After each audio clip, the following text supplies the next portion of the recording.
mute, Michelle. Yep. No, I'm unmuted now. Julian, first of all, congratulations on a couple of things. 3 wins in a row in this period that a lot of people thought, oh no, what's going to happen to the team in June? And also, I saw that you got 100th. You reached a milestone of 100 assists, which is a special milestone in any league and in MLS. I just want to ask you, you know, how confident is this team right now, going on a 3-game win streak, I think 7 unbeaten on the road, and without Leo Messi, without Suarez, without Rojas? What does it mean about your team, and what's the mood of the team right now, as you guys have been spending a lot of time together on this extended road trip? What's the mood going into the Charlotte game? Thank you. Thanks. First of all, for the congratulations. It's not 100 assists quite yet. It's, I think, 100 goal contributions, so goals and assists. Oh, okay. So Oh, 100, right. Goal contributions. Got it. Yes. but Okay. That would be, 100 goals, or no, 100 assists. Okay, got it. yeah, but no, I mean, the mood is good. I'd be lying if I didn't say that, because of kind of the run of form that we've been in. We're spending a lot of time together here, and when you win and you are in the same space like this, and you kind of have success as a whole team, then yeah, it is a good mood. It's relaxed, it's loose, but I feel like we've also found kind of the right recipe of when to turn it on, and when to be intense, and when to be ready for the games. And I think that we showed that obviously against Nashville, coming off of 2 pretty good performances before, 2 pretty good results from before, and now to have a little bit off, and now to be kind of coming back and having a performance again, a serious performance like that, where we're not loose, we're not just doing stupid things. We're dialed in, and we're there when we need to be, and that was a very good first half, I thought, and that gives us more confidence going forward. Obviously, we know that was the start of a long week, so you want to have a good start to a week like that, and this was a good way to start. But we also know that we have 2 challenges ahead of us still, that we want to have a positive results in, and kind of solidify ourselves top of the table, and continue to prove maybe some doubters wrong that we couldn't do it in June. Thank you. Next question, Sophie. Julian, how are you, man? Good, man. How are you? Good. I wanted to ask the connectiveness that you guys have kind of played with the last couple of weeks, or during the tournament especially. Was there a catalyst? Was there a starting point for that? For me, I see kind of the Leo Alfonso goal in Philly being a big moment for you guys. But also I think maybe this kind of camaraderie you guys have had has been cultivated, ever since you guys were, in Europe and Asia earlier this year. Has there been a kind of catalyst to how you guys have played maybe the last couple of games without the stars? Was it that Philly game, or was it another point maybe, do you think?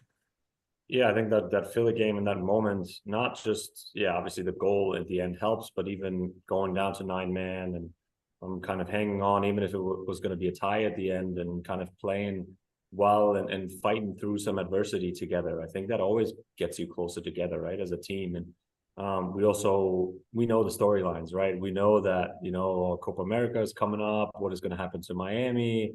They're going to lose all these guys, and that also drives us together a little bit to kind of show that there is a team, around those 2 or 3 guys that were going to be gone. And obviously a lot of guys got some more opportunities now to play some meaningful roles. We obviously had some injuries as well. So, the kind of depth of the roster got tested, and those guys, that brings you closer together, that makes you a bit more, kind of clued into each other. That, I've said this from the beginning, I'm trying to help these young guys that come in and, do their part, and not feel like they have to be shy. They can be themselves, and I think moments like this show that they're good players too, and that we have a really good squad in general, and the depth is there. So, we're on a good run. We're playing really well, and those experiences that we go through together, starting with the Philly game,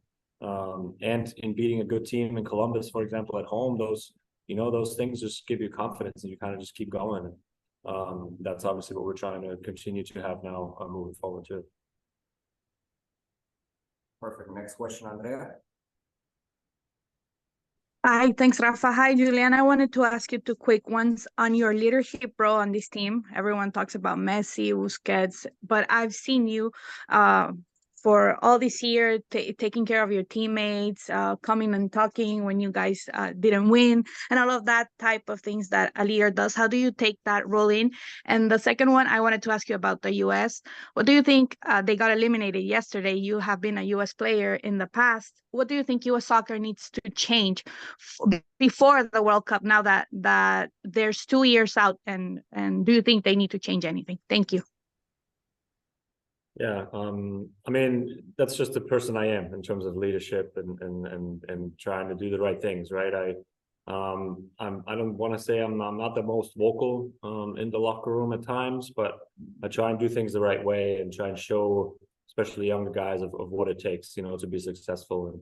And everybody's different. I'm trying to do it that way. I'm trying to see the bigger picture at times and make sure that we don't get too carried away by having this stretch of results, and also try and focus on kind of what's ahead, but then also when things aren't going well, trying to, calm things down a bit and not overplay things as they play out. So that's just kind of the person that I have been, or that I've developed into over my years in MLS and throughout my career.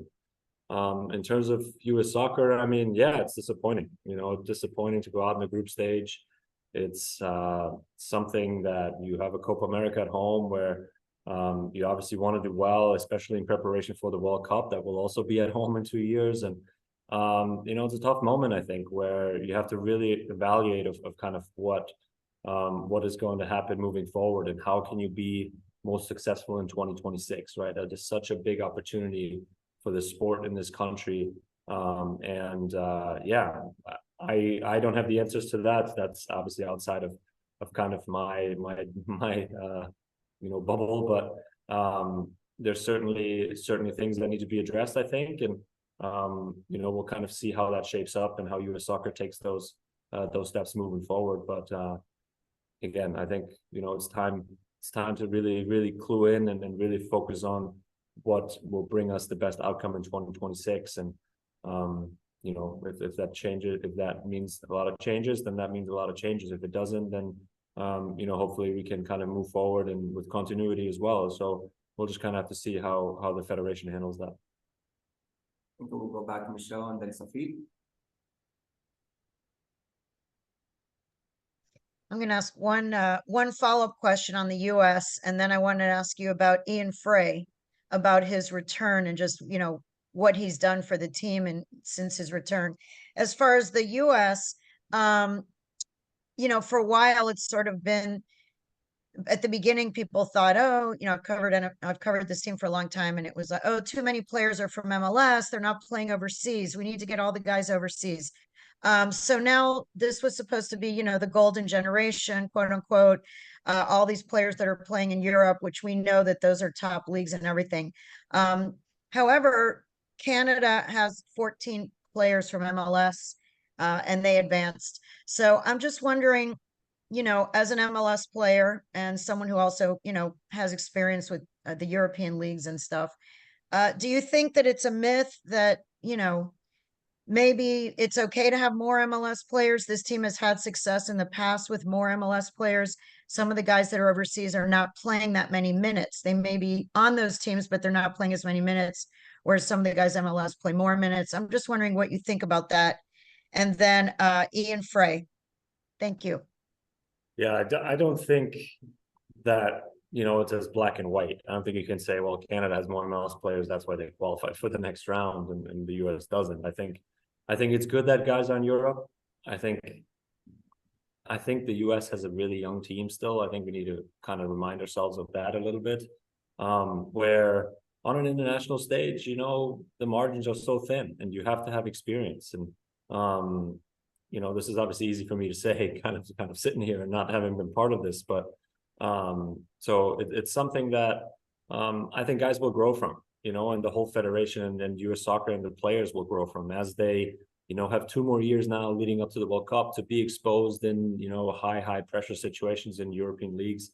I think it will only get better, and not to say that, MLS players can contribute. I very, very much think that MLS players can contribute a lot to the national team, because the level in this league is also getting better, and there's real quality here. So it's not just like that we have to, get everybody out of here. I think it depends on each guy, and everybody's different, and kind of what you need out of the group in general. So yeah, I don't think it's as black and white as it sometimes seems on paper. And every situation is a little bit different.